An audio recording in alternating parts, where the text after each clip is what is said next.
My son became the victim of his own obsession with appearances. He was always drawn to beauty girls with perfect figures, flawless makeup, and polished fashion, and he insisted on marrying one after just 3 weeks of knowing her. From that moment, my son turned into a walking ATM drained dry by his glamorous wife, while I was left with a broken leg and thrown out clothes scattered at my doorstep. Want to know how my peaceful life spiraled into chaos?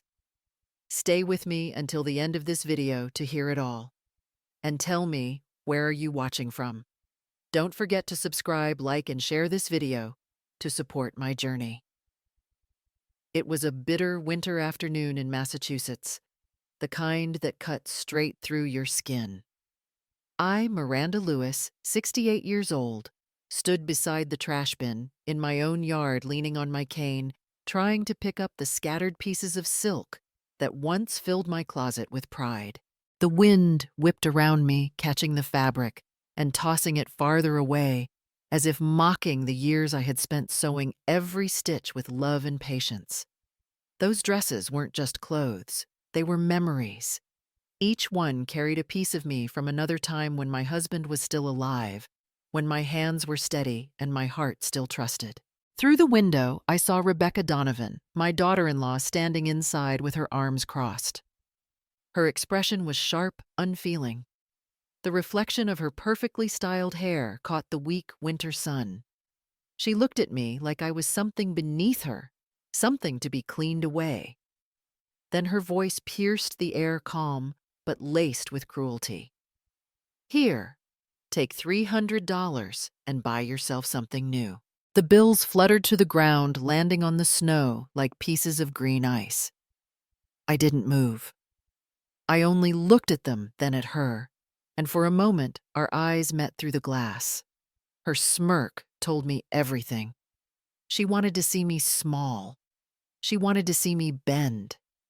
I felt the sting rise in my throat, but I swallowed it down. Dignity was all I had left, and I would not let her steal that too. My fingers, stiff with cold, reached for the fabric again. I lifted a piece of lilac silk, now torn and dirty, and brushed the snow away. I remembered the night I wore it to my son's engagement party, how proud I had been to see him smile beside her. If only I had known then what that smile would cost. Inside the house, I could hear laughter, the clinking of glasses, her voice floating lightly in the air as she entertained her friends. I stood there in silence, holding the ruined fabric against my chest, the cane sinking into the snow. $300. That was her way of measuring my worth. But as I looked up again, I felt something shift inside me.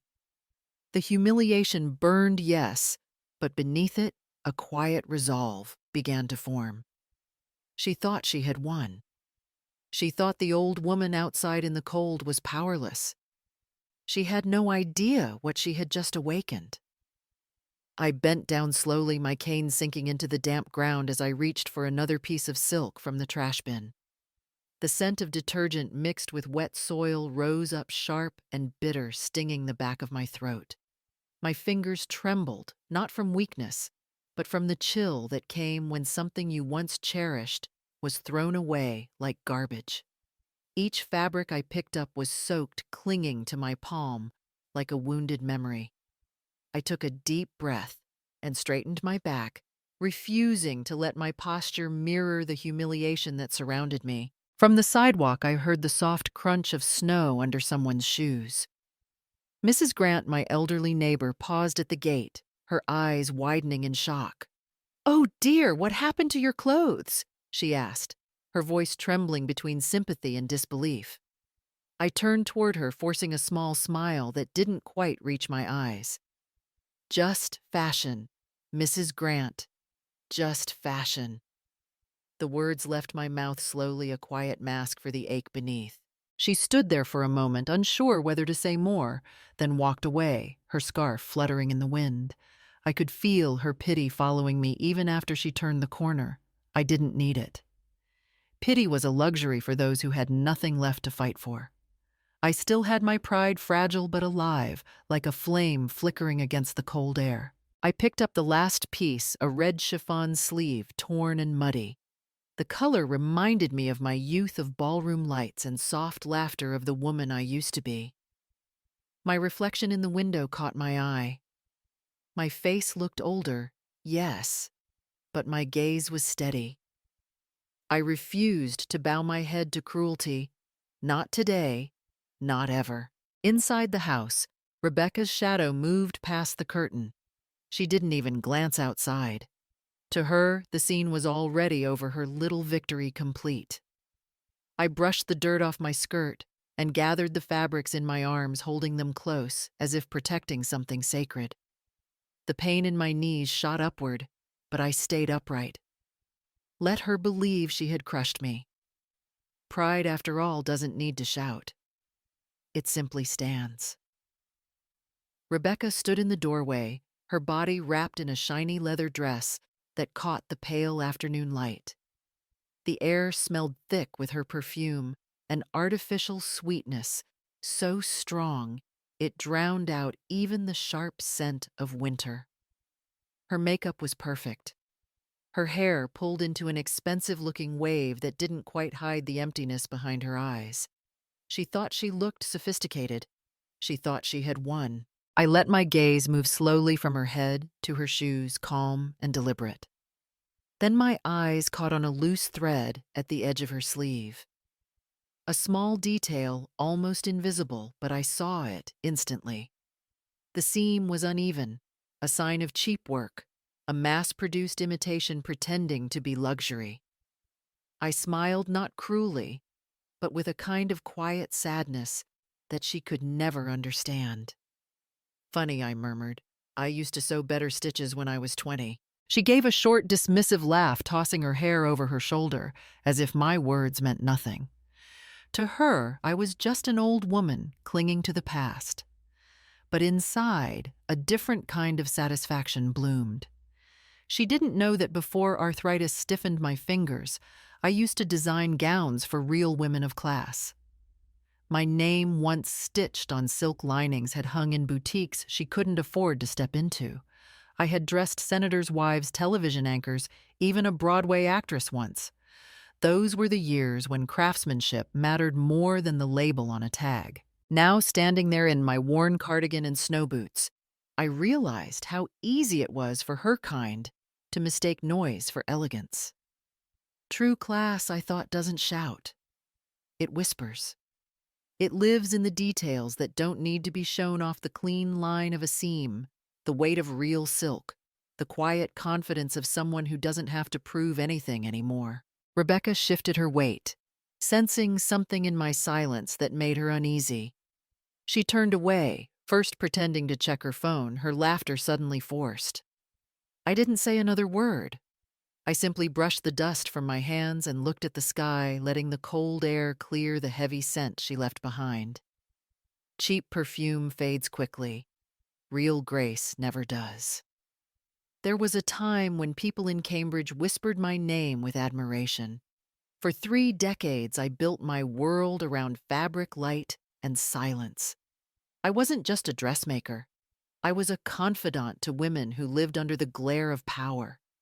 Bankers' wives, senators' daughters, political hosts, they came to me not only for gowns, but for armor.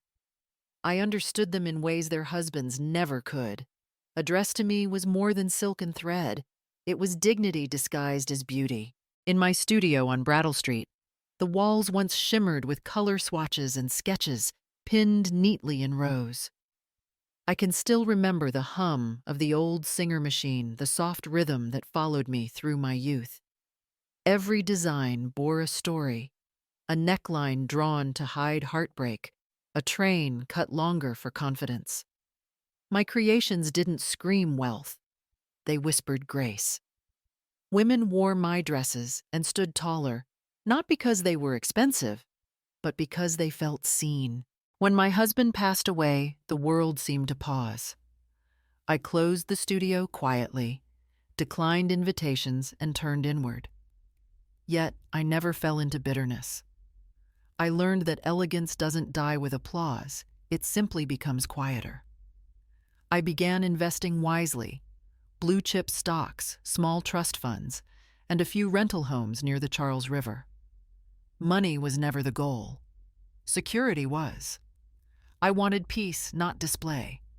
That was my version of quiet luxury, a philosophy, not a fashion trend. My home, a two-story colonial just outside Boston, became my sanctuary. Every corner holds a memory. The antique sewing machine sits by the window, though my hands can no longer guide the fabric as they once did.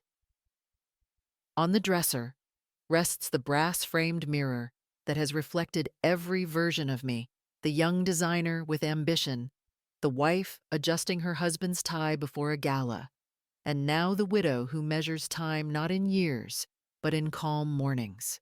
The garden out back is small but full of life roses, lavender, and a single white bench my husband built before his illness. I often sit there with tea, feeling the wind brush through my silver hair, content with simplicity. I never needed to chase trends because I understood the truth long before Rebecca's generation arrived. Real style doesn't fade, and neither does self-respect. Thomas has always been the kind of man people describe as decent to the core. A civil engineer, steady and responsible, he lived by blueprints not just for buildings, but for life itself. Every decision had to make sense, every problem had to be solved the right way. He believed goodness was a structure you could build on, that if you treated people fairly, they'd treat you the same. It was a beautiful idea and a dangerous one. He was my only son, the boy I raised alone after his father passed. From the time he was little, Thomas had a quiet kindness that made others trust him easily. He used to bring home injured birds, fix broken toys for the neighbors' kids, and apologize, even when something wasn't his fault. That was his weakness. He wanted peace more than truth. In every argument, he would rather yield than disappoint someone. I loved his heart, but I often feared it would be the very thing to break him. When he met Rebecca, it was as if a bright wind swept through his orderly world. She was everything. He wasn't bold, outspoken, ambitious. Her laughter filled every room, her confidence dazzled him. To him, she was the future. I remember the first dinner she joined us. She talked fast about fashion clients and opportunities, her phone lighting up every few minutes. Thomas looked at her like she was a miracle of modern energy. I saw something else, a hunger behind her charm, a restlessness that would never be satisfied. One evening as he walked me to the garden, I said quietly, "Don't choose someone just because of the light they shine. Sometimes it's the fire that feeds their greed." He smiled, gentle as always, and said, "Mom, people change when they're loved." I didn't argue. You can't reason with a man in love, especially one who believes kindness is armor. When they married, he was radiant. I remember watching him at the altar, his eyes soft, his hands trembling slightly as he held hers. He truly believed he had found his partner someone to build a life with, not knowing he was laying bricks on unstable ground. Rebecca didn't need saving. She needed control. And Thomas, with all his good intentions, handed her the keys to his world without realizing what it would cost him. Rebecca Donovan belonged to that new generation of women who mistook attention for worth. She had worked as a part-time model in Boston, mostly catalog shoots and promotional events. Nothing major, but enough to keep her surrounded by mirrors and compliments. She came from a well-off family. Her father owned a chain of car dealerships, her mother a socialite who spent more time in spas than in her own kitchen. Money for Rebecca was never earned. It was simply provided. And so she grew up believing that being beautiful was a job and that beauty deserved payment. When she married Thomas, she called it a sensible step. They rented a 2-bedroom townhouse near Cambridge, cozy, but not luxurious. At first, she pretended to enjoy the simplicity, posting filtered photos of home-cooked dinners and flowers from the local market. But soon, the cracks began to show. designer handbags, endless spa appointments, impulsive trips to New York. Her expenses grew faster than their income. Every month ended with excuses, not savings. She blamed the economy, the mortgage rates, anything but her own appetite for comfort. Rebecca had been raised in a world where appearance equaled status. To her, elegance meant a price tag, and respect came from envy. The idea that dignity could exist without diamonds was foreign to her. She valued things that could be photographed, not moments that could be remembered. Her phone was always in her hand, recording, posting, curating a life that looked perfect to strangers but hollow to anyone who truly watched. When she met me, she saw an antique, not a woman. I could sense it in her gaze, polite but edged with pity. To her, I was a relic of a forgotten age, someone who didn't keep up. My linen blouses, my muted pearls, my quiet house, she thought they were signs of defeat. She once said, half laughing, "You could sell some of those old things and get something new, Mrs. Lewis." I smiled, letting her think I didn't understand. But I did. She lived for display. I lived for peace. What she never realized was that true elegance doesn't ask to be noticed. It just is. Quiet luxury doesn't need noise or proof or audience, only grace. Rebecca thought she had married beneath her. In truth, she had married into a world she could never comprehend. Evenings at our house had become a kind of quiet battlefield, not with shouting or broken plates, but with words sharpened by arrogance and silence. I, Miranda, always preferred stillness, a slow dinner, soft jazz in the background, the comfort of ordinary conversation. Rebecca, on the other hand, filled the air with noise, her voice quick, confident, always chasing attention. She talked about new showrooms, sponsorship deals, and how her followers were growing like crazy. Every sentence was a performance, every pause a cue for admiration. I used to sit opposite her, sipping my tea, letting her speak. There was nothing I needed to prove. I had seen enough of the world to know that real class didn't demand applause. Sometimes when she grew too loud, I would glance at the old painting on the wall, a portrait my husband once loved, and remind myself that dignity isn't measured in volume. But Rebecca mistook my quiet for weakness. One evening, while we were clearing the table, she looked at my silk blouse, cream-colored, hand-sewn decades ago, and smirked. "Back in your day, was that even considered fashion? People wear brands now, not childhood memories." Her tone was sugar-coated, but the venom was clear. I didn't answer right away. I folded the napkin slowly, then placed it neatly beside my plate. "Perhaps," I said finally, "that's why people forget who they are so easily. When you wear only names, you stop having your own." Thomas looked up from his plate, uneasy. He hated conflict, especially between the two women he loved most. He smiled nervously and changed the subject, talking about his work project, pretending not to notice the tension thickening around the table. Rebecca rolled her eyes and leaned back in her chair, satisfied. To her, silence meant victory, but silence isn't surrender. I stayed quiet because some truths don't need to be shouted to be heard. In that moment, I saw how different we truly were, two generations of women, shaped by entirely different worlds. I had built mine on craft, patience, and restraint. She was building hers on image validation and noise. The gap between us wasn't just years, it was values.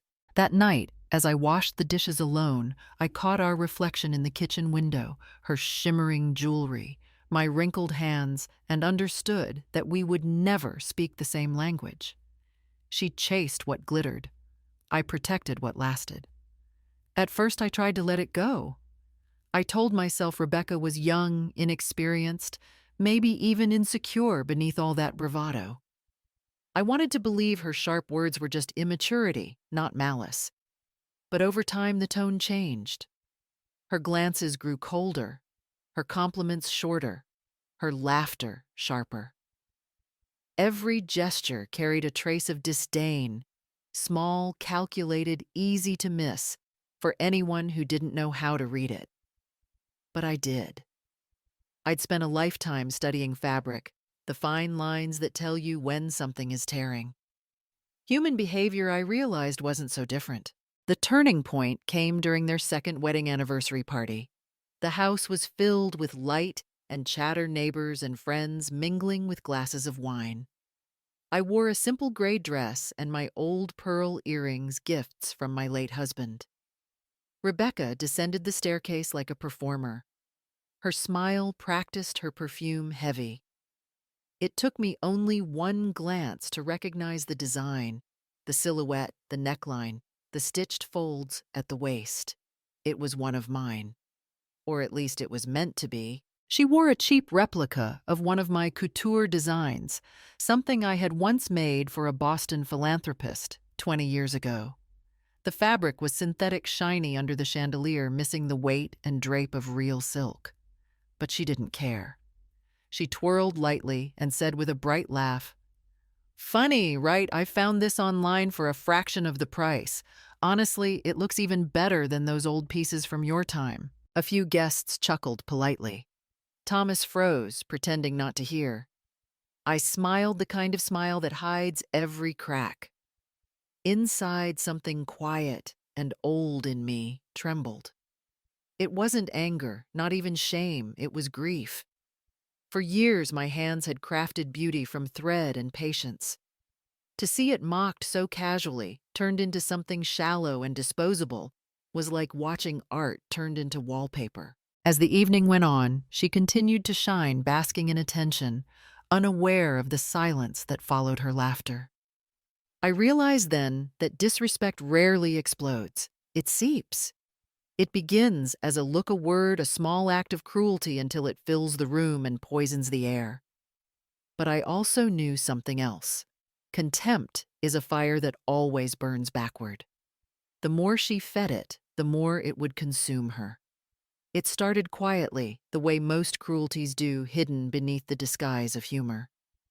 Sunday mornings used to be peaceful in my house, the smell of coffee, the sound of birds outside, the faint hum of the radio playing old jazz. But ever since Rebecca moved in, even silence felt uneasy, as if the walls themselves were waiting for her next remark. That morning, she stood by the kitchen counter, scrolling through her phone, dressed in a silk robe far too thin for the season. She glanced at me, then at her reflection in the microwave door, and said lightly, "If I ever look like that after having kids, just shoot me." "No offense, Mom."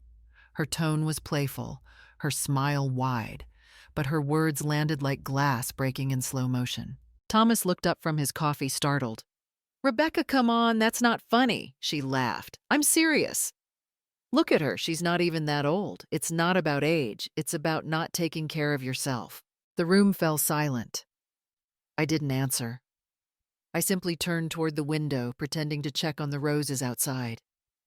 My hands were steady, but my chest tightened in a quiet ache that had nothing to do with age. I had once dressed women who feared wrinkles more than loneliness, who spent fortunes to fight time, yet they always ended up envying what couldn't be bought, grace. And now my own daughter-in-law, so young and sure of her beauty, couldn't see how fragile her throne really was. I walked to my room soon after closing the door softly behind me. From the hallway, I could still hear them talking, Thomas trying to explain kindness, Rebecca defending her honesty. It wasn't honesty. It was arrogance dressed as truth, the kind that mistakes cruelty for confidence. As I sat on the edge of my bed, I looked at my reflection in the old brass mirror, the fine lines, the tired eyes, the quiet dignity that no cream could erase. I wasn't angry anymore, not really. Anger was too loud. What I felt was a calm distance, the kind that comes when you stop trying to be understood. People like Rebecca believe youth is a crown that never slips. But I knew better. Beauty fades fastest in those who worship it. And those who mock others for growing old are the ones most terrified of time. So I waited silently, because I knew a person who lives on the height of vanity will one day trip on their own reflection. Money that was the crack that began to split the picture of a perfect family. Rebecca had a weakness for luxury, the kind that gleamed under boutique lights and came wrapped in ribboned boxes. Designer handbags, limited edition perfumes, and shoes that cost more than a month's rent. She called them investments in image. Thomas Ever, the practical engineer, called them unnecessary debt. At first, he tried to reason with her. He kept spreadsheets, budgets, charts, his way of keeping chaos in order. But Rebecca treated numbers like insults. When he canceled one of her credit cards, she didn't argue face to face. Instead, she went online and posted a carefully framed selfie captioned, "Some people will never understand what it means to live with class." Her followers flooded the comments with sympathy. To the outside world, she was the misunderstood wife of a stingy husband. The arguments that followed became routine. Receipts left on the counter turned into accusations. "You just want control," she'd snap. "You don't want a partner, you want an accountant." Thomas, exhausted, would sigh and remind her about saving for a mortgage. But Rebecca wasn't interested in saving, she wanted to be seen. "You can't take money to the grave, Thomas," she'd say. "At least I'm living." I watched it all from the sidelines, trying not to interfere. But it was impossible to ignore the tension. The laughter that used to fill the house was replaced by silence, broken only by slammed doors. Thomas began volunteering for more out-of-town projects. "Just a few days, Mom," he would say, before leaving, his voice tight. "She needs space. I need air." But space, I realized, wasn't what Rebecca needed. She needed an audience. Without Thomas home, she grew bolder, louder, her tone with me, more dismissive, her words sharper. The polite veneer she wore in front of him slipped the moment the door closed behind him. I knew then that the problem wasn't just about money, it was about power. Rebecca saw spending as proof of superiority. Thomas saw saving as proof of stability. Neither of them understood that wealth, when mixed with pride, can become poison. And as my son kept running farther away to avoid confrontation, he didn't see what he was leaving behind: two women standing on opposite sides of a house that no longer felt like home. The New Year's party at Rebecca's house was everything she loved. Loud music, bright lights, people dressed to impress. Her friends were all from the fashion industry, the kind of crowd that spoke in compliments and compared handbags the way others compared achievements. I came because Thomas insisted, though I knew I didn't belong there. The moment I stepped in, I could feel it, the kind of invisible wall that separates glitter from grace. I spent most of the evening in the kitchen helping the caterer arrange dishes. I had baked a tray of butter cookies that morning, a small gesture of goodwill. When I finally carried them out to the living room, laughter and perfume filled the air. Rebecca stood at the center of it all, a glass of champagne in one hand, posing for photos. "Let me put these on the table," I said softly, trying to find space between the plates of canapés and bottles of imported wine. Just then, she reached for a jug of milk to mix with her coffee, a careless movement in her silk dress and high heels. The glass slipped. White liquid splattered across the marble floor. "Oh no," I started, bending slightly. But Rebecca just waved her manicured hand and turned back to her friends. "It's fine, the maid will get it later." Her laughter rose above the music. I took one step forward to set the tray down, and my foot hit the puddle. The next moment was a blur, the sharp sound of shattering glass, the sudden weightlessness, then pain shooting up my leg as I hit the floor. The tray crashed beside me, cookies scattering like fallen stars. A collective gasp spread through the room. The music faltered, then silence. For a second, I couldn't breathe. The pain in my right leg was searing a deep crack that told me something was terribly wrong. I tried to move but couldn't. Rebecca turned around, her expression half shock, half irritation. "Oh my God." "The floor is so slippery," she exclaimed, as if the marble itself were to blame. Then she looked away, murmuring something about calling someone, but she didn't move. One of her friends finally knelt beside me, helping to steady my head, while another fetched ice. I remember Thomas rushing in moments later, panic written across his face. "Mom, what happened?" he shouted. But I didn't answer. I was too busy noticing the milk still spreading slowly under the table untouched, ignored a silent witness to how carelessness can hurt more than cruelty ever could. Thomas drove me to the hospital that night, his hands tight on the steering wheel, his voice trembling with worry. The doctors confirmed what I already knew from the sharp pain in my leg, a fracture in the right femur. They wrapped my leg in a cast, prescribed rest, and said I would need at least 6 weeks of assistance. 6 weeks, such a small number on paper, yet it felt like an eternity when you know you've become someone's burden. When the doctor stepped out, Thomas turned to me. "Mom, you're coming home with us," he said firmly, his tone leaving no room for argument. I started to protest, to tell him I could manage with a nurse or a temporary helper, but he shook his head. "No, you're staying with us. It'll be easier for me to take care of you." Rebecca stood at the foot of the hospital bed, her arms crossed, a smile stretched too tight. "Of course," she said sweetly. "We'll take care of you, Mom." The doctor, still in the doorway, smiled approvingly at this picture of a loving family.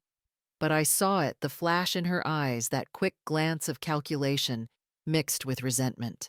When we got home, Thomas helped me inside, while Rebecca hurried ahead, her heels clicking against the floor. "I'll set up a nice quiet room for you," she said, without turning around. The house looked beautiful, white walls, glass decor, and expensive art, but felt colder than a hotel lobby. She led me to a small room near the storage area, its only window half covered by blinds. "This spot gets softer light," she explained, "better for your age, you know. Too much sunlight can make old skin tired." I nodded silently, though the air in that room was still and faintly smelled of detergent. The bed was small, the nightstand cluttered with old magazines. From where I sat, I could hear the faint hum of the washing machine next door. It wasn't comfort she wanted for me. It was distance. Thomas carried in my suitcase, smiling gently. "It's just temporary, Mom," he said. "You'll be walking again in no time." I reached for his hand and squeezed it, not wanting him to see the unease in my eyes. As he left for work the next morning, Rebecca stood by the doorway, her phone in hand, barely glancing at me. "If you need anything, just call," she said flatly. Then under her breath, she muttered, "Let's just hope this doesn't last too long." Thomas brought me home out of love. She accepted me out of obligation. And I, sitting in that quiet, shadowed room, finally understood kindness, offered by force, always carries the scent of resentment. The first few days after I moved in, Rebecca played her role perfectly. When Thomas was home, she was attentive and sweet, bringing me tea, asking if I needed extra pillows, and addressing me as Mom, in that polite, performative tone she used when others were watching. Thomas seemed relieved, even proud. He kissed her cheek and said, "See, I told you she'd take care of you." I smiled faintly, saying nothing. I had lived long enough to recognize kindness that was rehearsed. The moment he left for his week-long business trip, everything changed. The morning after his departure, I woke to silence. No smell of coffee, no breakfast sounds. Rebecca's car was gone. When she returned later that afternoon, she passed my room without a word, the smell of expensive perfume trailing behind her. Dinner that night was takeout for one. She ate at the counter, scrolling through her phone while I quietly heated leftover soup. 2 days later, my internet stopped working. When I asked about it, she shrugged. "Oh, I had to cut the Wi-Fi in your room. Too many devices slow down the network.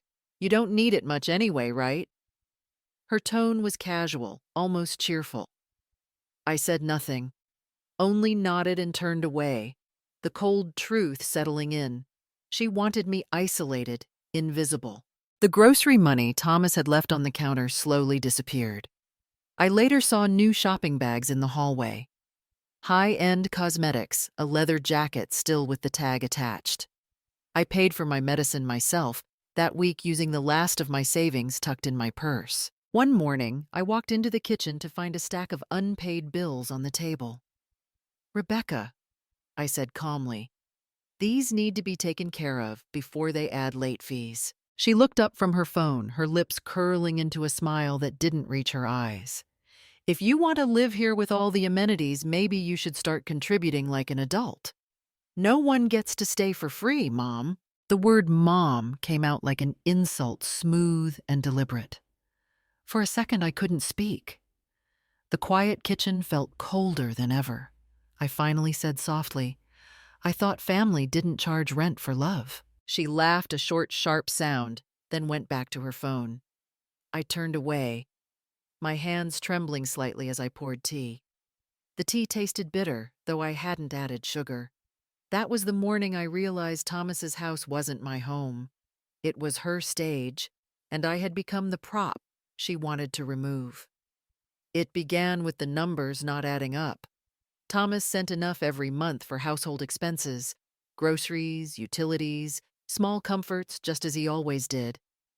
Yet, by the second week, the fridge looked emptier, the bills kept arriving, and Rebecca's closet grew fuller.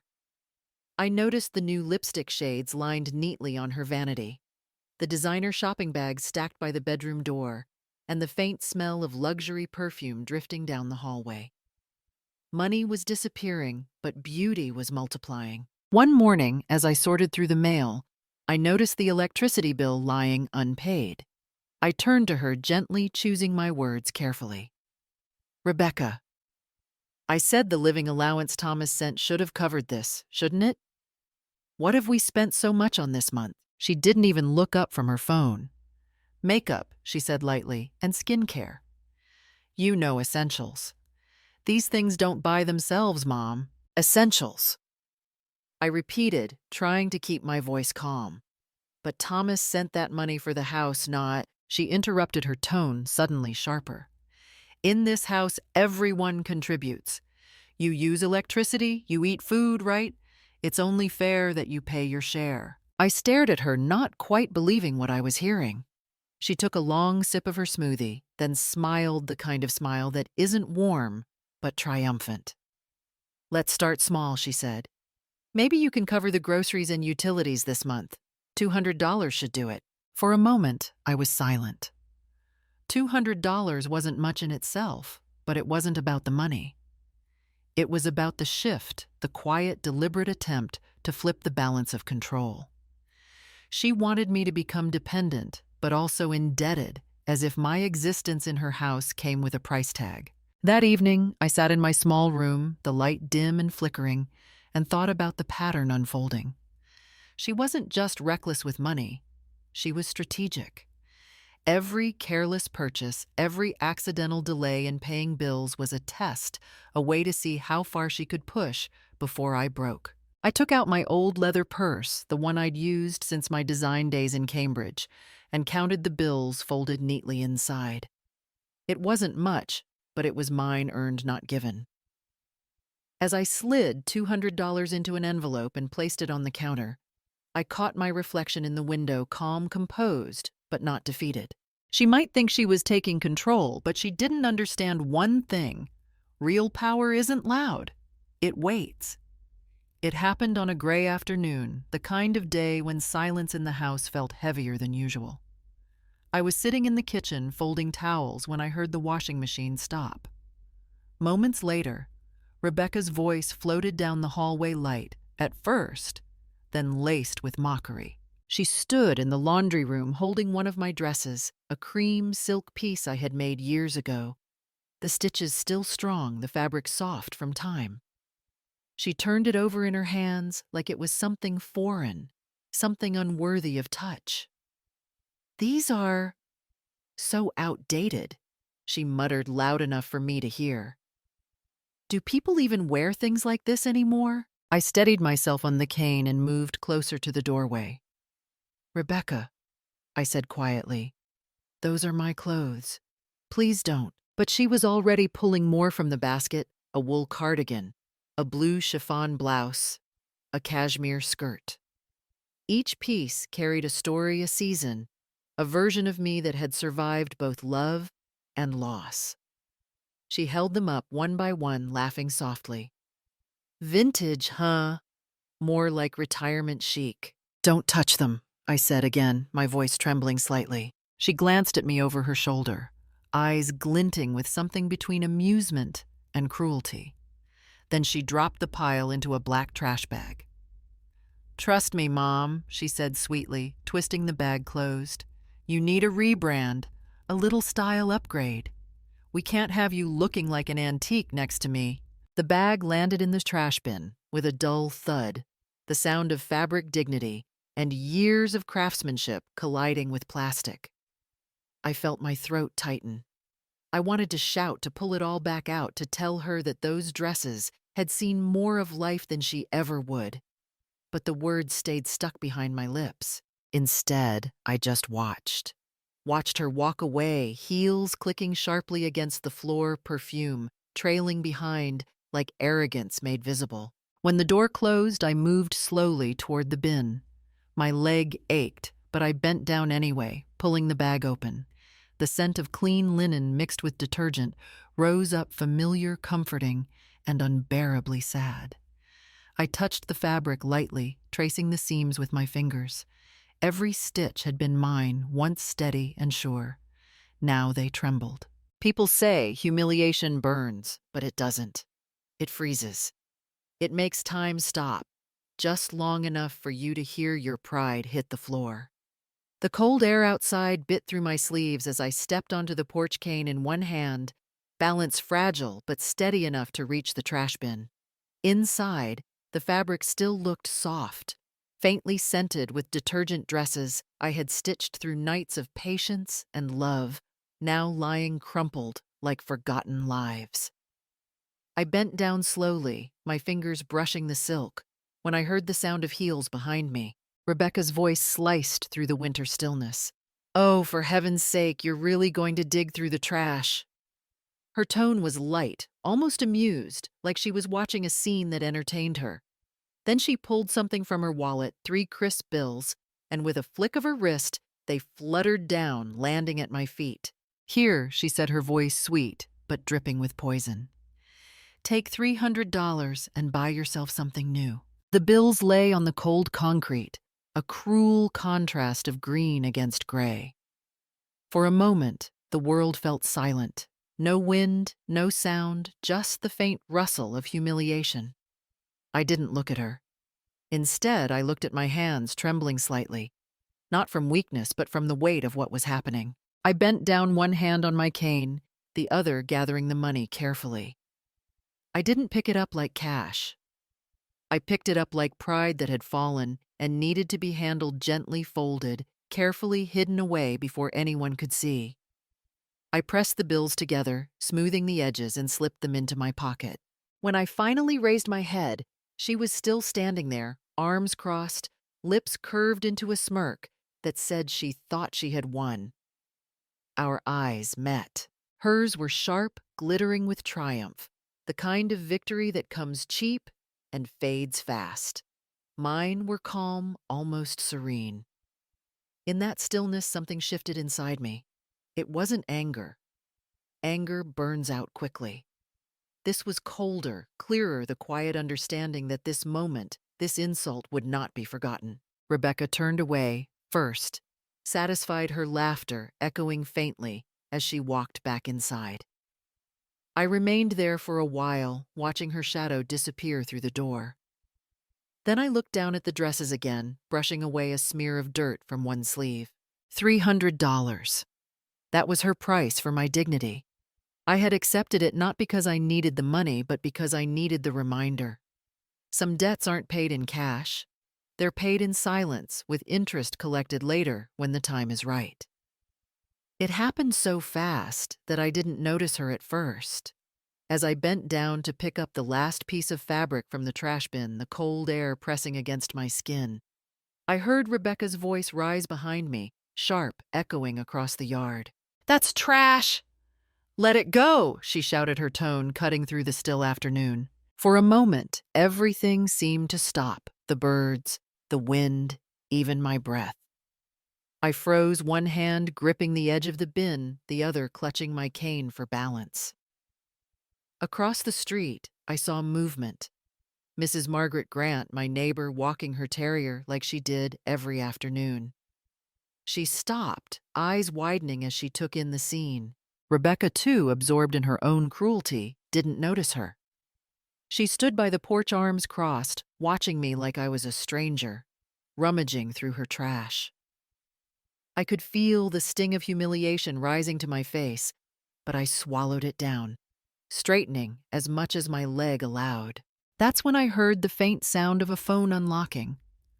Margaret's hands were steady, her expression unreadable. She didn't speak, just raised her phone slightly, her gaze firm, quiet, and knowing.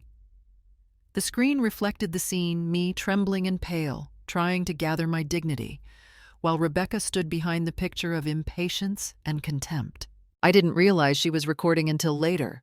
All I knew in that moment was that someone had seen someone who understood. When Rebecca finally turned and stormed back into the house, Margaret hurried across the street. She helped me up, her hands warm against my cold fingers. "Careful, dear," she whispered, guiding me toward the door. Then, after a pause, her voice softened. "No one deserves to be treated like that." I nodded, unable to speak. My throat burned with unshed words. She gave my hand a gentle squeeze before leaving her dog trotting at her side. Later that night, as I sat in the dim light of my small room, I heard the faint ping of a message on my phone. Margaret had sent me the video. Just 30 seconds, shaky, quiet, but powerful. In it, the truth was plain: not anger, not revenge, just reality, raw and undeniable. I watched it once, then, again, the same ache spreading through my chest each time. I didn't know then that this small recording, this silent act of witness, would become the first spark of something much larger. Karma doesn't shout. It starts with someone pressing record. That night, the house was silent, except for the faint hum of the refrigerator and the ticking of the wall clock. I sat alone at the kitchen table, the same place where hours earlier I had been humiliated. The 3 bills, crisp, green, and cold, lay neatly stacked in front of me. I stared at them for a long time, not with anger, but with a strange, steady calm. It was the kind of stillness that comes when you've already made your decision. I picked up the phone and dialed Thomas. He answered quickly, his voice warm, worried. "Mom, are you okay? It's late." "I'm fine," I said, my tone even almost detached. "I just wanted to let you know I'll be leaving tomorrow. I'll go back to my own house. I don't need anyone to take care of me. I only need to be treated with respect." There was a pause. I could hear him exhale sharply, confusion slipping into his voice. "Mom, what happened?" "Did Rebecca?" "Thomas," I interrupted gently. "Don't rush home.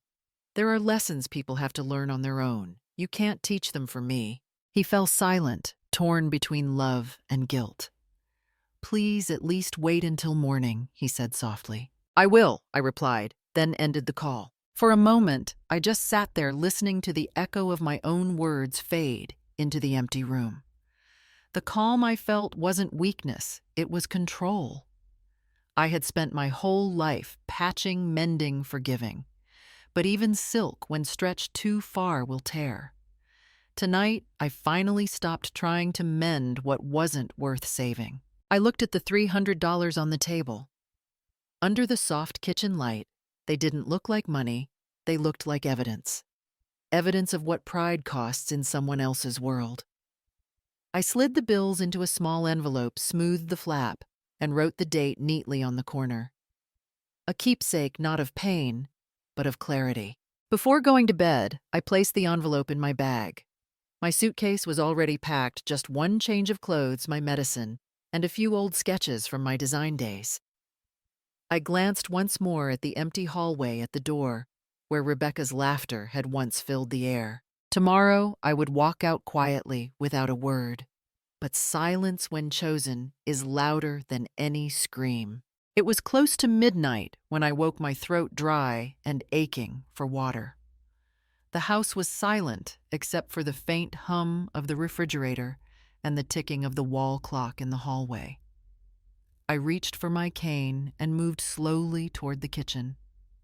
Each step echoed softly against the wooden floor, the air heavy with that kind of stillness that only comes when a house is pretending to sleep. As I turned the corner into the living room, something caught my foot, a soft obstruction that made me stumble.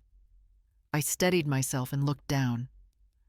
Rebecca's handbag lay open on the floor, its contents spilled out like an unguarded confession.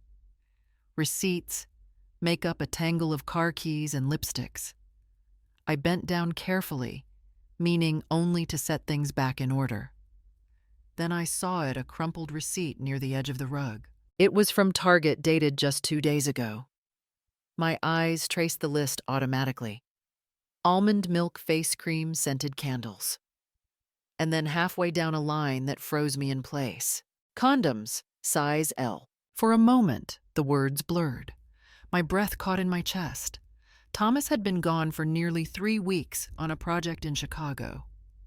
Rebecca had told me she was working late-night photo shoots, often coming home past midnight smelling of perfume and exhaustion. I had believed her, or perhaps I had wanted to. But now, staring at that simple piece of paper, I felt something shift inside me. I set the receipt back exactly where I found it, aligning it with the others as though restoring order could somehow undo the truth. Then I sat down on the couch, the dim light from the refrigerator spilling across the floor, and catching the reflection of my face in the glass door. For a long while, I didn't move. The ache in my leg pulsed faintly, but it wasn't pain that kept me still. It was clarity. Not the kind that arrives suddenly like lightning, but the slow, piercing kind that seeps in drop by drop until it fills every corner of your mind. I realized then that this was no longer just about disrespect or humiliation. It was about deception, a pattern that stretched far beyond me. The woman who had treated my kindness like weakness, who had spent my son's money and sneered at my past, was now betraying the very man who defended her. I took a deep breath and turned off the refrigerator light. The room fell into darkness again, but my thoughts were sharper than ever. Some truths, I thought, reveal themselves, not with noise, but with silence and a single damning receipt. The next morning, as sunlight filtered weakly through the curtains, I sat by the kitchen table with a cup of cold tea that I had forgotten to drink. Sleep hadn't come easily. My mind kept circling back to that Target receipt, the small but undeniable proof of betrayal. And now, as I stared into the pale morning light, the pieces began to move one by one, like shards of glass finding their place in a broken mirror. I started remembering things I had once dismissed. The expensive delivery boxes that arrived from New York, glossy ribbon-wrapped, labeled with designer names. Rebecca had laughed when I asked about them. "Oh, they're PR gifts," she said. "Just samples for influencers. Perks of being in the business." I had believed her then, proud that she seemed so successful. Now the lie shimmered under the morning light, too polished, too rehearsed. Then came the memory of her phone lighting up on the counter one evening while she was in the shower. I hadn't meant to look, but the screen had flashed just long enough for my eyes to catch the words, "See you after 9." The next day, another message appeared. "You looked stunning last night." She had grabbed the phone quickly, forcing a laugh, saying it was just work chatter.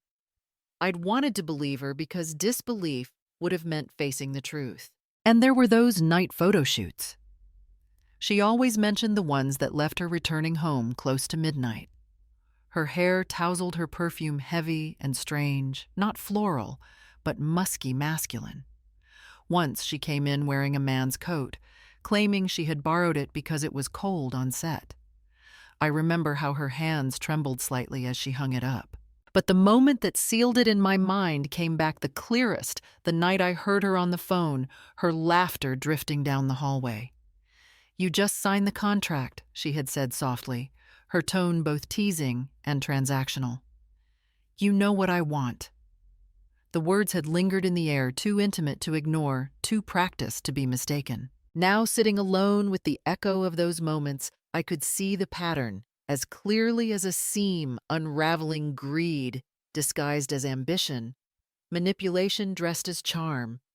It wasn't just infidelity, it was strategy.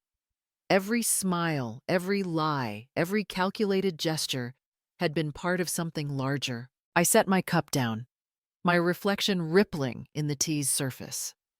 The woman staring back at me wasn't the same one who had quietly endured insults and humiliation. I felt the first stirrings of resolve, quiet, but solid. This wasn't just a family matter anymore. This was deception, deliberate, organized, and punishable. On Monday morning, the air in Boston was crisp and cold, the kind that made the city look sharper, more awake. I dressed carefully, gray wool coat, silk scarf, low heels, not to impress, but to remind myself who I was before humiliation tried to define me. Then I took the train downtown, cane in hand, and walked to the law office of Mila Thompson. Mila had once been my client years ago when she needed a custom dress for her daughter's graduation. Back then, I'd stitched her gown with precision. Now, she was the one helping me stitch something far more delicate, the truth. She greeted me warmly, her eyes soft but alert, as if she already sensed there was more behind my calm expression. "Miranda," she said, gesturing toward her office. "It's been too long. Tell me what's going on." I told her everything. The insults, the silence, the money that vanished, and finally, the late-night receipt that changed everything. Mila listened without interruption, taking notes with the precision of someone who knew exactly how fragile justice could be. When I finished, she leaned back in her chair. "I know someone who can help," she said. "His name is Edward Green, licensed private investigator. He handles marital and financial investigations, discreetly, always within the law." That word law was what I needed most. I didn't want revenge. I wanted proof. Proof that couldn't be twisted or denied. By afternoon, Mila had arranged the meeting. Edward arrived exactly on time, mid-40s, steady eyes, the kind of presence that doesn't demand attention, but quietly commands it. He spoke clearly, explaining how he would track Rebecca's movements, monitor her spending, and document everything through photos, video, and legal financial records. "We'll keep everything clean and admissible," he said. "You'll have the truth in 2 weeks." I nodded and signed the contract. My handwriting was slow but deliberate, each stroke of the pen feeling like a reclaiming of power. Edward slipped the papers into his folder, and I could already sense the shift, a subtle but certain turn in the balance. Before leaving, I looked up at both of them and said quietly, "I don't need revenge with knives or anger. I only need the truth. The law will handle the rest." Mila smiled faintly, understanding. The morning light caught the reflection of the gold nameplate on her desk. Justice doesn't sleep. For the first time in months, I believed it. 2 weeks later, Edward arrived precisely at 9 in the morning, his expression grave but professional. In his hands was a thick manila folder, 30 pages bound neatly, the weight of truth pressed between them. He placed it on the table between us with a quiet respect, as though he were setting down something sacred and dangerous at the same time. "Mrs. Lewis," he said, his voice measured, "what you're about to see isn't pleasant." I nodded. Truth rarely is. He opened the file. Inside were photos time-stamped and clear, Rebecca in cafes, hotel lobbies, private parking lots. Each image cut deeper than the last. She wasn't alone in any of them. There were at least 3 men, all well-dressed, middle-aged, familiar faces from local business circles. Married men. Edward turned a few pages, stopping at one photograph printed in color. This, he said quietly, was taken outside the Marriott Hotel last Thursday. The image showed Rebecca standing near a black Mercedes. A man, a known real estate developer, handed her a white envelope. She smiled, slipped it into her purse, and got into the car. The timestamp read 11:42 p.m. He handed me a flash drive next. There's video footage as well. You can see her receiving the envelope, then leaving with him. It's all legitimate evidence recorded within legal boundaries. I felt my hands tighten around my cane. I didn't ask to see the video. I didn't need to.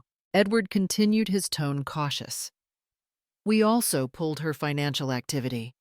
These are her credit card statements.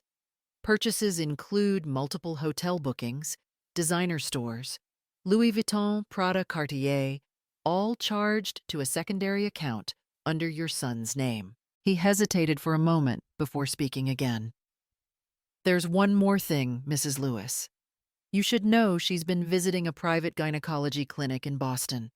The file mentions an infection caused by unprotected intercourse. The room felt heavier, the silence thick like fog. I didn't flinch, didn't cry. My voice, when it came, was steady, almost too calm. Thank you, Mr. Green. You've given me what I needed, the truth. As for justice, leave that part to me. Edward nodded once, quietly, closing the folder. As he left, the faint smell of rain drifted in from the open window. I sat alone, staring at the stack of paper that had just dismantled a marriage, page by page, photo by photo, like blades cutting through pretense. The truth didn't break me. It refined me, turned my grief into focus, my silence into strategy. For the first time, I wasn't just a mother seeking respect. I was a woman preparing for justice. I spent the entire morning at my desk, the sunlight thin and cold against the papers spread before me. Every page of Edward's report cut into me like a blade, sharp, precise, impossible to ignore. But pain has never been a stranger to me. I've always known how to turn loss into focus, emotion into craft. I straightened my back, turned on the scanner, and began methodically digitizing each document. The rhythmic sound of the machine whir, click, save filled the quiet room like the pulse of a plan coming alive. When I finished, I placed the originals into a brown envelope, sealed it, and walked to the small home safe hidden behind my late husband's portrait. Inside lay Bond's jewelry and letters, relics of a life built on dignity. I slid the envelope among them, closed the steel door, and turned the dial with steady hands. Then I opened my email, attached the scanned files, and sent them to my lawyer, Mila, with a single line of instruction. Wait until Thomas returns. Submit when necessary. This wasn't the time to accuse anyone. It was the time to watch.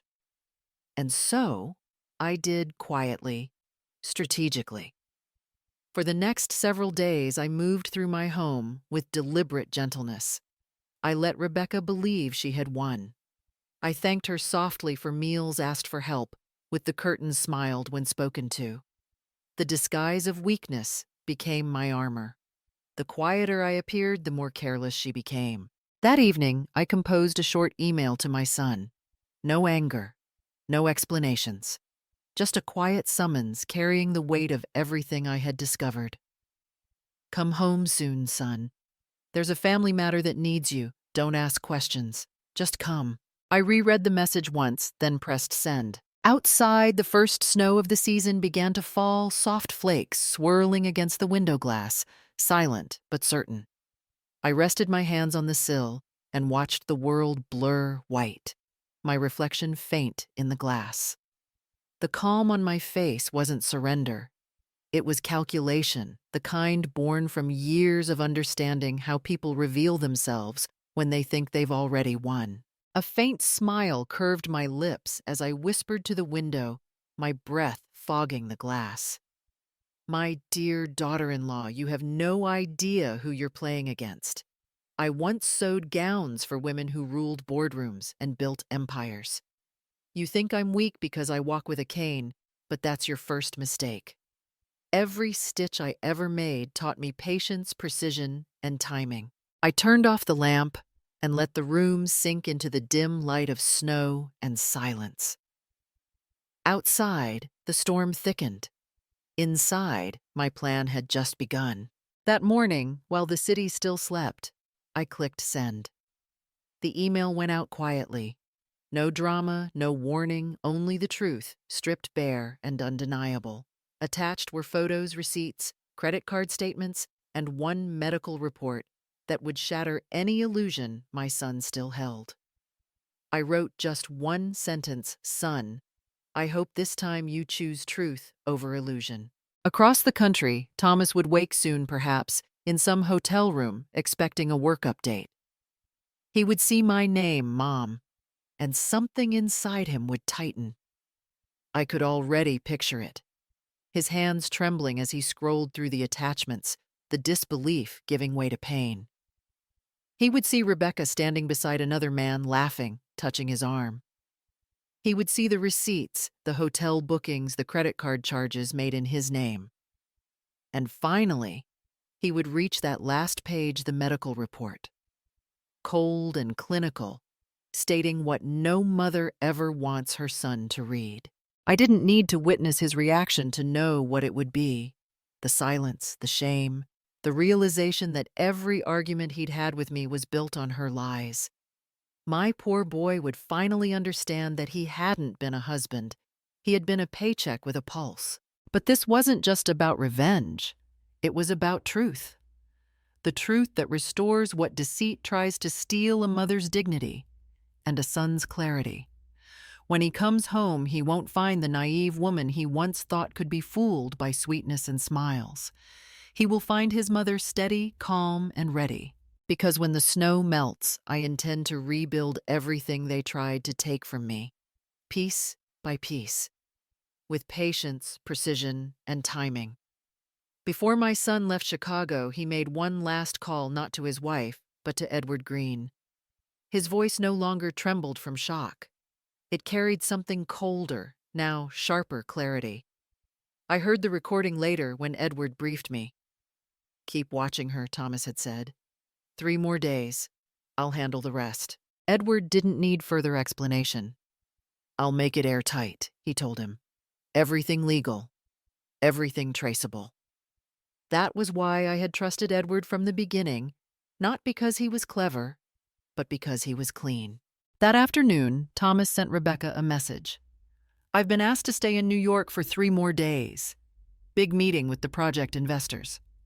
Her reply came within seconds, cheerful, careless, littered with emojis. "Don't work too hard, baby. I'll be fine here."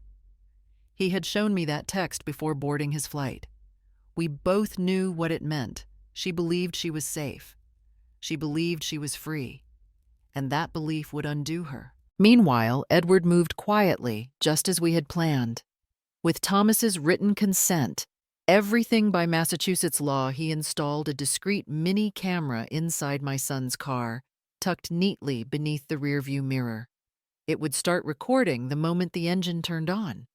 A small GPS tracker was attached under the chassis, sending location updates every 10 minutes. Nothing invasive, nothing illegal, just enough to let the truth document itself.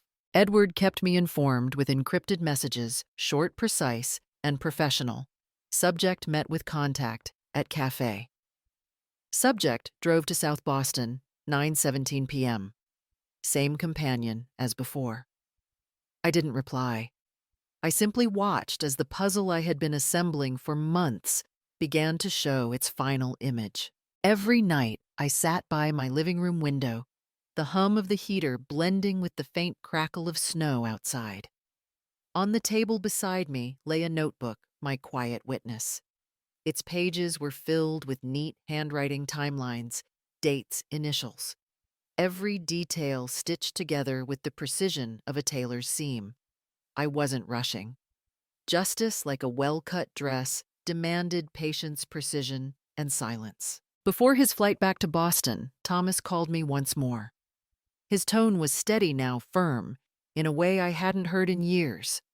If this works, he told Edward, I want everything documented videos, timestamps, witnesses if needed. Edward assured him, you'll have it. When the plane took off, I imagined my son sitting by the window, the city lights of Chicago fading beneath him.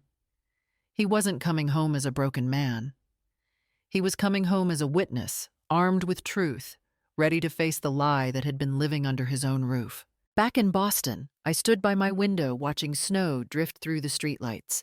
The world was silent, but I could feel fate moving quiet, precise, inevitable. I whispered to myself, justice doesn't need noise.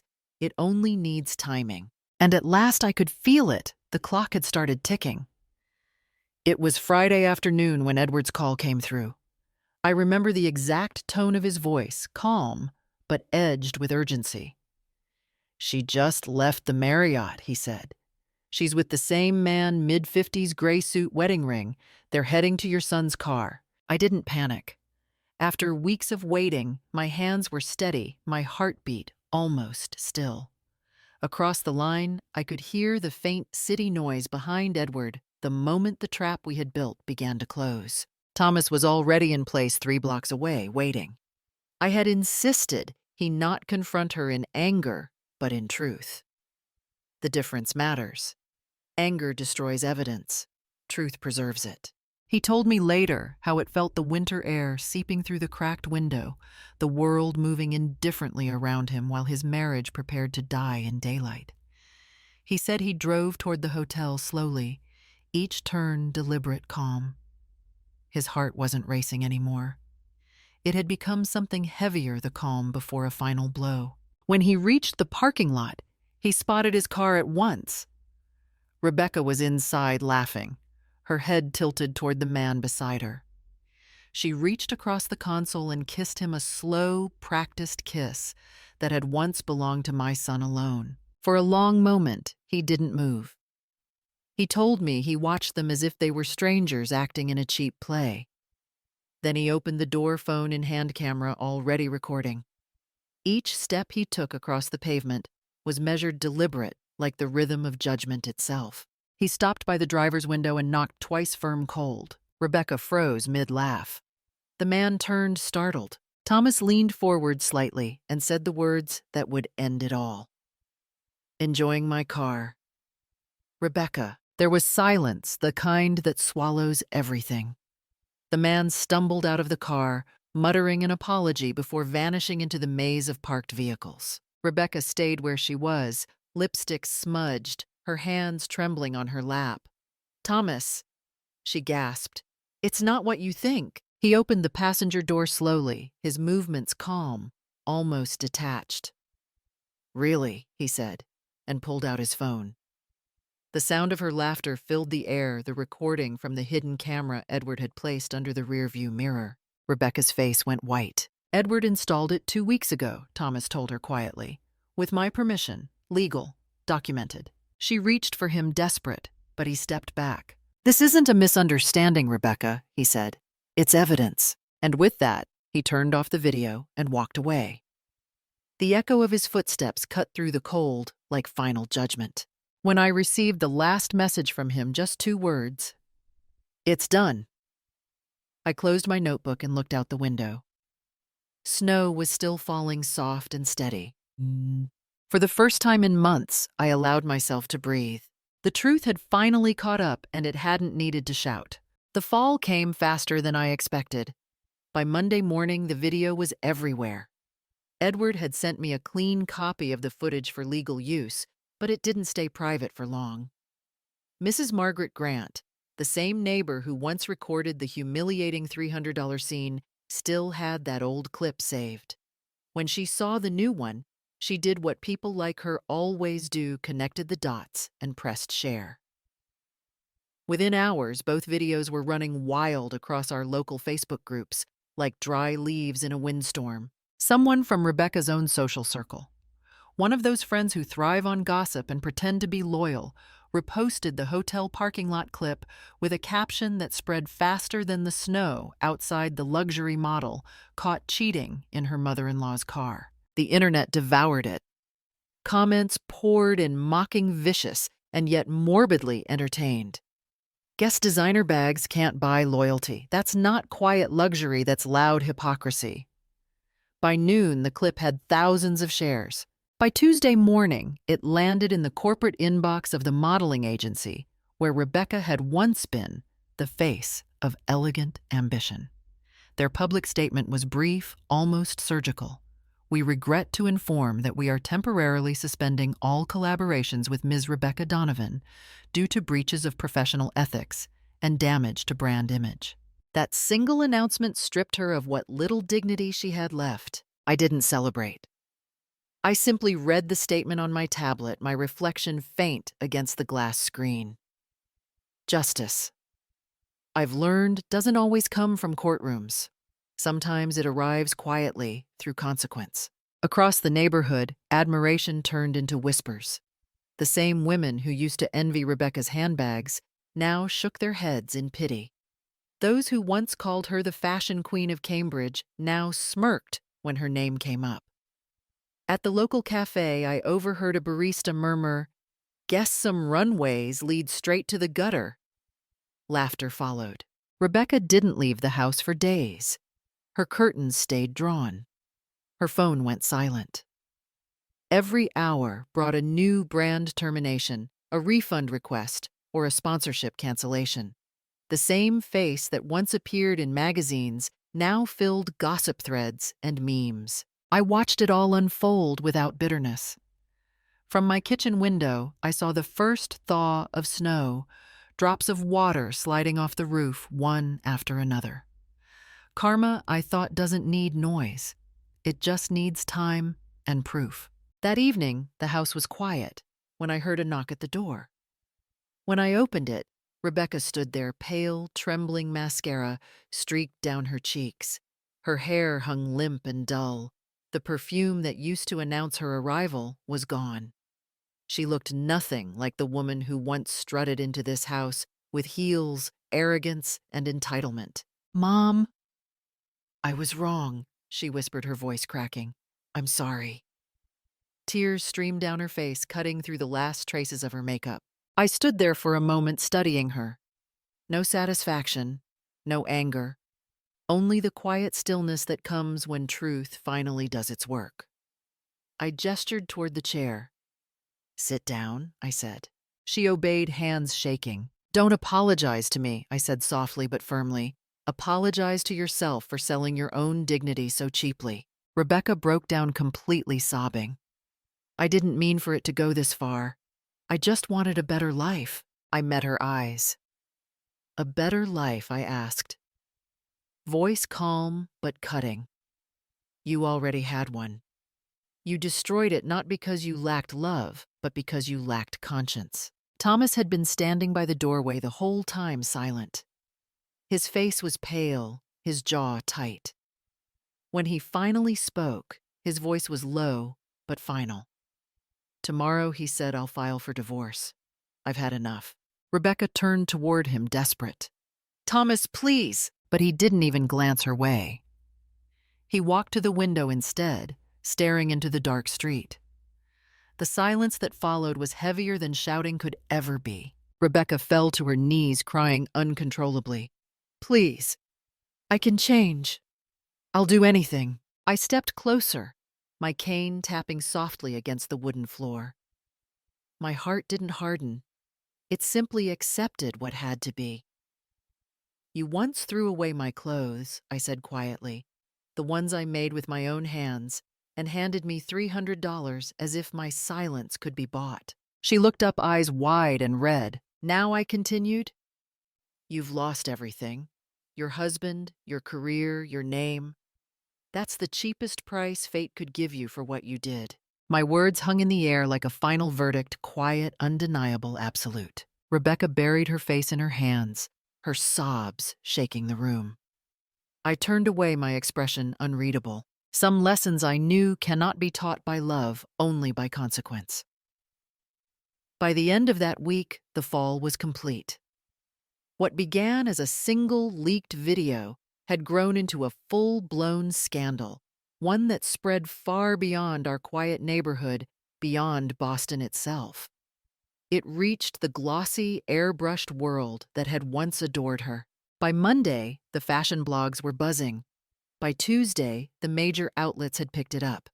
The same magazines that once called her the face of modern elegance now treated her as a cautionary tale. I still remember the headline that appeared on my tablet that morning. It was from Boston Luxe, the very magazine that used to praise her. Beauty fades, integrity doesn't. Rebecca Donovan's fall from grace. The words hit the internet like a quiet bullet. No anger, no exaggeration, just truth, printed in black and white. Beneath the headline were two sets of photos, her old-fashioned campaigns on one side and stills from the scandal video on the other. The contrast was cruel.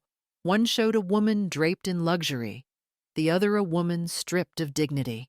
By noon, more brands released their statements. We have decided to terminate all ongoing collaborations with Ms. Donovan, effective immediately. Another read.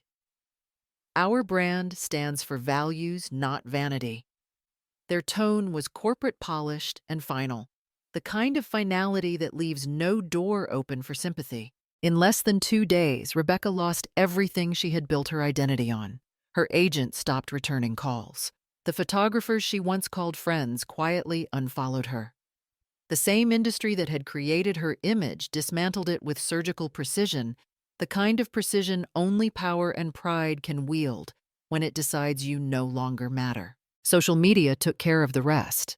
Her old photos were reposted with cruel captions: designer clothes, discount loyalty, quiet luxury, loud betrayal. Even those who used to envy her now found entertainment in her collapse. The internet, merciless as ever, turned her downfall into a meme factory. In one image, she stood beside a trash can labeled integrity. In another, her old perfume ad had been edited to read, "The scent of lies." Within days, her name, once glittering desirable, became shorthand for hypocrisy. The woman who had built her worth on appearances became the perfect reminder of how fast appearances can rot. I didn't gloat. I simply read the headlines over my morning tea, my reflection faint in the glass of the teapot. Justice, I thought, doesn't always arrive with fire and fury. Sometimes it comes quietly through exposure, not revenge. Rebecca had unstitched her own fabric thread by thread. All I did was let the light fall where it needed to. And somewhere across Boston, behind drawn curtains, the woman who once ruled social media now sat alone, surrounded not by luxury, but by silence. The silence that followed the scandal was louder than any headline. Within days, I watched Rebecca's world, once glittering and untouchable, crumble piece by piece. Her family, the Donovans, who had always paraded their wealth and polish across Boston society, Pages released a single statement through their attorney. "We will not be commenting on Ms. Rebecca Donovan's personal matters." I knew what that really meant. They had cut her off entirely. No more allowances, no more access to family funds. To them, her disgrace was a contagion, and they wanted to disinfect their name before it spread. By the end of that week, her credit card stopped working. The platinum Amex she used to wave around like a royal scepter was declined at a grocery store. The cashier's look, half pity, half suspicion, wounded her pride more deeply than any headline ever could. A few days later, she received the official notice her accounts were frozen and her loans had gone delinquent. The interest piled up like punishment, slow, relentless, deserved. Then came the calls from the bank, polite at first, then firm, then cold. The same woman who once spent thousands on champagne brunches now calculated how many days she could live on instant noodles. She had always loved numbers when they measured her success. Now they counted down her fall. By mid-month, her landlord sent an eviction notice. Rebecca tried to negotiate, even begged, but no one wanted her name associated with their property. The doorman who used to open doors for her now looked away. 2 weeks later, she left the building carrying cardboard boxes instead of designer luggage. She found a small studio in Dorchester, a far cry from the skyline views she had once bragged about. The walls were thin, The heater rattled, and the air smelled faintly of detergent and regret. Each morning she wrapped a scarf around her face before stepping outside, as if fabric could hide shame. But whispers are faster than fabric. They found her in the corner store on the subway, even in silence. To survive, she began selling her treasures one by one. First went the Hermès bag she had once called an investment piece. Then the Louboutin heels red soles now scraped and tired. Finally, the Rolex a gift from a man whose name she no longer dared to speak. Each sale stripped away another layer of illusion. Every polished object she once used to elevate herself now betrayed her, revealing the emptiness beneath the gloss. And in that small, dim apartment, surrounded by empty shelves and echoes of her own vanity, Rebecca finally met the mirror she had spent years avoiding. Because nothing bankrupts a person faster than pride, and no currency disappears faster than the illusion of importance. The days blurred together after her fall. From a distance, I could almost sense the silence pressing against Rebecca's small apartment, the kind of silence that used to terrify her. She once woke to the sound of her phone buzzing, non-stop messages, invitations, compliments, notifications that fed her ego like caffeine. Now there was nothing. Her so-called friends from the fashion scene had vanished the moment her name became a liability. No brunches, no collaborations, not even a half-hearted hang in there. She tried to pretend it didn't matter. I knew her well enough to imagine her scrolling through old photos seeking comfort in the life she once owned. But what she saw wasn't hatred, it was absence. Her pictures, once drowning in hearts and praise, now sat untouched. The same people who had flattered her had quietly unfollowed. The luxury parties, the posed smiles, the gowns worth more than a teacher's salary, all of it had evaporated. One evening, she must have opened an old runway video of herself, the way she walked confident and composed under the lights' applause surrounding her like worship. I can picture her watching it on repeat, searching for that woman she used to be. But she was gone. When she closed the laptop, the darkness in that room must have felt absolute. A few days later, she went to collect her latest medical results. The doctor told her the infection had cleared her body, was fine. But the kind of wounds she carried weren't the kind that medicine could touch. Outside Boston, lay quiet under a gray winter sky. Rebecca wandered through the streets with her coat too thin for the wind. And then fate being what it is, she stopped at the corner near my boutique. The sign above the glass door read Vintage by Lewis. Quiet luxury never fades. She stood there for a long time, staring through the window. Inside, mannequins wore my design's clean lines, timeless fabrics, the kind of elegance that never begs to be seen. I was near the counter adjusting a display when I noticed her reflection in the glass. Her face looked pale, almost transparent, like a ghost studying what dignity looked like. I didn't go outside. I didn't need to. Some truths speak louder in silence. Later that spring, she came to my house. The lavender in the garden was in full bloom, soft, fragrant, unbothered by the human chaos around it. Rebecca stood at my door, clutching a small envelope, her hands trembling. When I opened the door, her voice broke almost immediately. "I'm sorry," she said softly, holding the envelope out to me. "And to give this back. The $300. I shouldn't have done what I did." I looked at her for a long moment before stepping aside. "Come in," I said. The living room smelled faintly of tea and fabric warmth built over years of quiet work. She sat at the edge of the sofa, shoulders drawn inward, as if afraid her shame might spill onto the furniture. I walked to my purse, took out 3 crisp $100 bills, and placed them gently into her hands. "No," I told her. "You need the money more than I do. Buy yourself a few decent outfits. Don't turn yourself into a joke in those cheap dresses anymore." She froze, staring down at the bills. "I don't deserve your kindness," she whispered. I lifted my teacup. Kindness has nothing to do with it, I said softly. It's about dignity, something you once thought was outdated. Her tears fell quietly, darkening the paper in her lap. I've lost everything, she said. I wish I could take it all back. I set my cup down. The porcelain made a small, precise sound, a sound that seemed to divide what had been and what could never return. My gaze dropped to her blazer frayed at the sleeve. The clothes you threw away, I said evenly, were haute couture pieces I sewed with my own hands. What you're wearing now, that's outlet stock. Her breath hitched. My words weren't cruel, they were simply true. I leaned back, calm and certain. We all pay for what we value most, Rebecca. You chose appearance over character. This, I gestured to the envelope still in her lap, is the receipt. She lowered her head, her tears falling onto the money she once used to humiliate me. I said nothing more.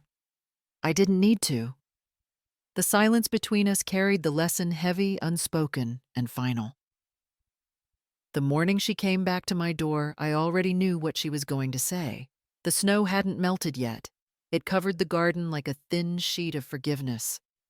When I opened the door, Rebecca stood there clutching an envelope, as if it weighed 1,000 pounds. Her lips trembled before the words escaped. I just wanted to apologize, she whispered, and to return the $300. I looked at her for a long moment.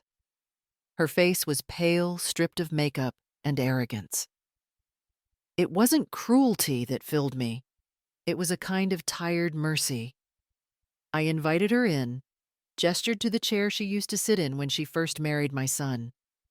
She didn't speak again. The silence between us was heavier than any accusation. I opened my purse, took out 3 fresh $100 bills, and placed them gently into her cold, shaking hands. No, I said quietly. You need it more than I do. Buy yourself a few decent clothes. Don't turn yourself into a joke in those cheap dresses anymore. She looked down, tears falling onto the bills. For a second, I saw the young woman she once could have been proud, hopeful, foolish. But then I remembered every insult, every cruel smile. The clothes you threw away, I told her softly, were haute couture pieces I sewed with my own hands. What you're wearing now, that's outlet stock. She said nothing. Only her breath, shallow and uneven, filled the room. I set my teacup down and looked at her, not with anger, but with a calm that comes when justice no longer needs to shout. We stayed like that for a while, 2 women separated by choices. She finally stood, thanked me in a broken voice, and left.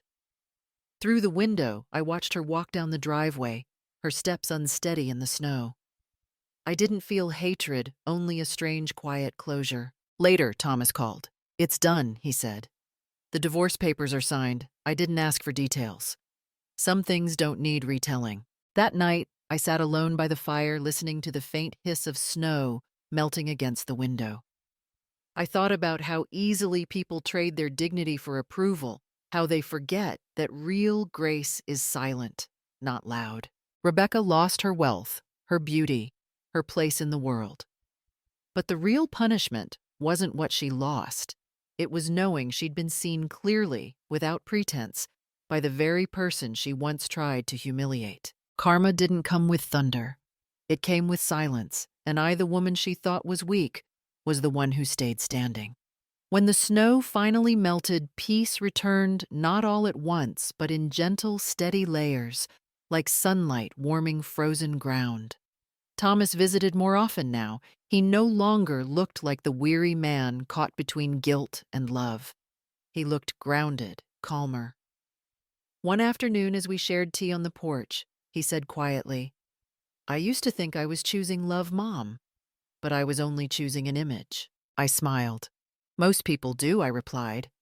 The difference is whether they learn before it's too late. He chuckled a little embarrassed and told me he'd started volunteering at a local shelter for veterans. He said it helped him feel useful again and reminded him of what real strength looked like. His life became simpler. No luxury cars, no fancy dinners, just honest work and calm evenings. For the first time, I saw my son free, not from marriage, but from illusion. As for me, my leg healed better than the doctors predicted. I sold the big house and kept only what mattered: my sewing machine, some journals, and a handful of dresses from another lifetime. I traveled with a small group of old friends to Nantucket, where the sea air smelled like youth and forgiveness. We laughed too loud, stayed up too late, and let the waves remind us that time, no matter how cruel, also cleanses. In the mornings, I walked along the shore, my cane tapping softly against the sand. I thought about Rebecca, sometimes not with anger, but with a strange kind of pity. She was a lesson, not an enemy, and lessons, even painful ones, have their place. Now I live quietly, reading, cooking, tending to flowers.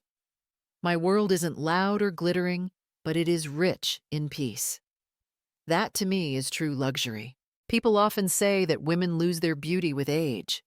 Maybe they're right in the way petals fade. But what they forget is that real class, doesn't age.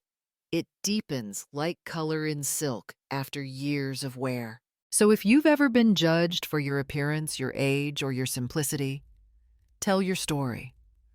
Someone out there might find courage in your calm, because justice doesn't always arrive in courts or headlines. Sometimes it begins with a quiet smile.